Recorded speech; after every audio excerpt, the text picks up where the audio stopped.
The following story has been brought to you by StoriesToInspire.org. A few days ago, I decided I was going to go to sleep early, and I was going to wake up early.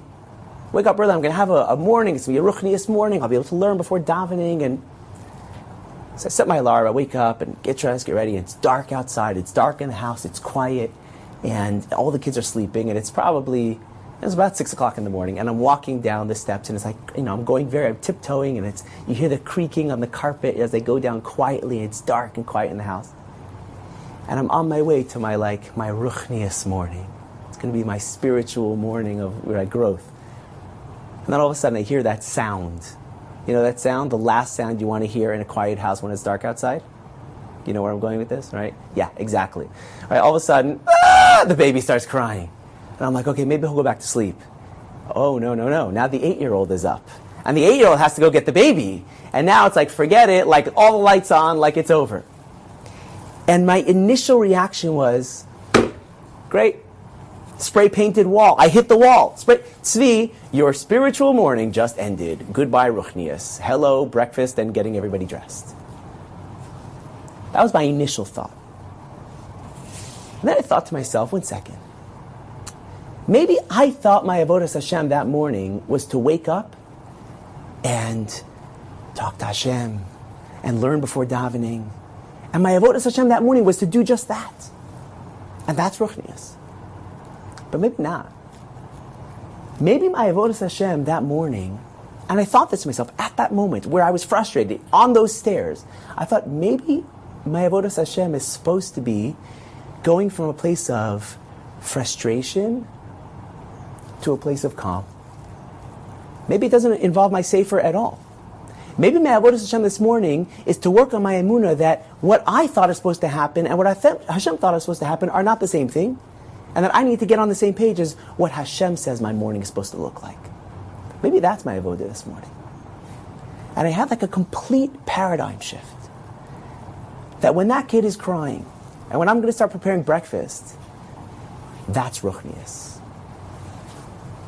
Where I can go from a place of frustration and anger, oh, this wasn't the morning, I went to sleep early last night, to a place of, yeah, this is where Hashem wants me, right now, right here. That's ruchnius. I was just on an Israel trip, this was such a powerful trip. It was 240 guys from around the world, the majority of which, I'd say 98% are not from. And we're on a bus. We had a bus, about 50 guys, and my job on the bus is to get everybody to get up there and to share, to get them to talk from their heart and to share deep stories and why they're here and what they're about, and it gets very emotional. There's a lot of crying on the trip from beginning to end. And everyone's sharing for several days of this trip. And then about 3 or 4 days into the trip, one guy who didn't get up on the mic takes the mic. He's a big guy. And he stands up in front of the bus. And everybody's like waiting, what's he going to say? And his lip starts to quiver. And his eyes start to well up with tears. And he says, my wife and I were having a really hard time leading up to this trip. We've had a difficult marriage. And just before the trip, I said to my wife, I'm leaving to Israel. And in front of the whole bus, he said, and my wife said back to me, good, I hope you don't come home. And he just started to cry in front of everybody.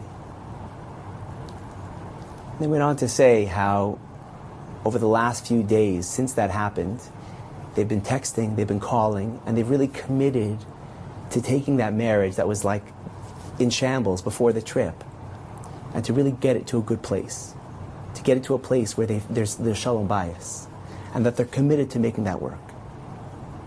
To me, that guy on that mic saying, I am now going to commit to working on this marriage, even though it was in such a bad place, that's the Kodesh Kodashim. That's Kodesh Kodashim.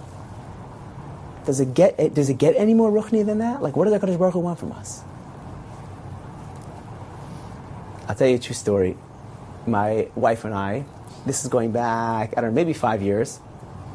wife and I we needed like 2 days off, a little break. So we asked someone in our community. So actually, someone in the community offered. He said, "I have a beautiful cottage. If you want, you can go up to our cottage for 2 days." So we said, great, fantastic. So it was in Muskoka. So it was like a 2-3 hour drive, right? About 2-3 hours, something like that. Fine. So it gives us the keys. We pack up. We make arrangements for all of our kids with babysitting and the whole thing, and we leave. We're about 2 hours into the trip. And doesn't matter who, but one of us said, "Oh, shoot.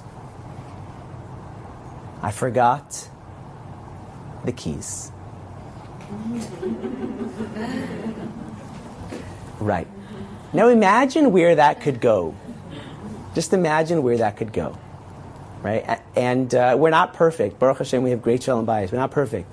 But one of us said, I forgot the keys. And there's no other key. So it's either drive back 2 hours and then drive back again, right? And the other one said, "You know what? We're on vacation. The idea is to speak and to connect and communicate and be with each other. What's the difference if we're speaking in the car or if we're speaking at the cottage? So we'll be in the car for a few more hours, big deal." And that was the end of it. We turned around, went back, spent a few more hours schmoozing in the car.